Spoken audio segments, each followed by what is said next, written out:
Gaël Monfils et Miloš Raonic hier, mais Gaël Monfils qui a été celui là, qui a été le premier à briser son service, briser le service de Raonic à la première manche, et Raonic est venu bien près de briser le service de Monfils lors de la deuxième manche également, mais Monfils a résisté et par la suite a brisé à nouveau Raonic. Donc finalement, 6-4, 6-4, ça a été quand même assez rapide comme match, même si, du côté du service, Raonic était en forme. Mais bon, Monfils également avait un excellent service. Donc finalement, c'est Monfils qui se retrouve en demi-finale. Oui, qui va affronter Djoko. Est-ce que M. Raonic a accordé un point de presse hier après la partie? Oui. En fait, point de presse auquel je n'ai pas pu assister malheureusement. Ben, vous pouvez pas travailler 24 heures sur 24, Je peux pas être partout non plus, lorsqu'on est en direct à la télé et que ça se passe en même temps. C'est un peu difficile, mais oui, donc il a rencontré les médias. Je dois avouer, je n'ai pas vu ce qu'il avait dit cependant, mais... il va avoir la mine basse, parce que... Et puis j'ai su, petit fait historique, que ça fait pas mal d'années qu'il n'y a pas un Canadien qui a gagné l'Omnium, Souvenez-vous de qui c'est? Le dernier, est-ce que c'est un Robert quelque chose, non? Non, c'est un petit nom francophone. Ah, oui. Je vais le nommer puis je vais m'en souvenir. En fait, vous n'avez pas tout à fait tort. C'est Robert Bédard. Ah, voilà, Robert Bédard, voilà. Mais non, il ne s'appelait pas Robert Bédard. Pour vrai, là.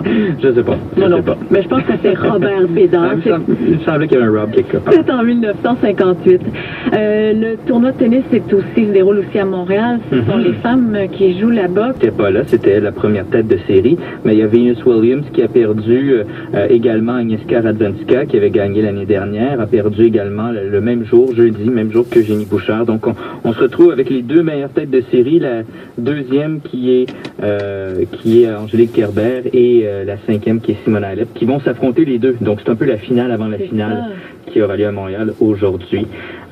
Et vous vous rendez au Centre Aviva cet après-midi. C'est ça, parce que cet après-midi aussi, même si Miloš Raonic a été éliminé, et il y a encore du tennis, et chez les hommes aussi, ce sont les demi-finales. Donc cet après-midi, ce sera la deuxième tête de série, Stan Wawrinka, qui affrontera Kei Nishikori, qui est la troisième tête de série. Et ce soir, c'est Djokovic contre Monfils. Djokovic qui est vraiment le favori de ce tournoi.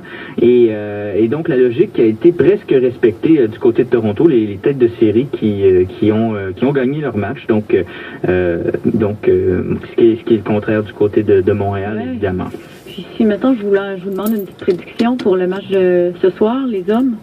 Moi je pense que ça va être Monfils. Oui, ma prédiction, parce que Djokovic était... puis Djoko était pas en forme hier non plus. Son service c'était assez difficile. Je pense que Monfils va gagner. Monfils contre Wawrinka, deux francophones en finale, ce serait bien. Ah oui, bonne idée. Bon, on fait ça. Alors, je vous laisse aller vous préparer pour votre journée de couverture du tennis. Mettez un chapeau, il va faire chaud. Oui, j'ai ma casquette. Et puis moi, je vous propose la musique du joueur de tennis chanteur. Voici Yannick Noah.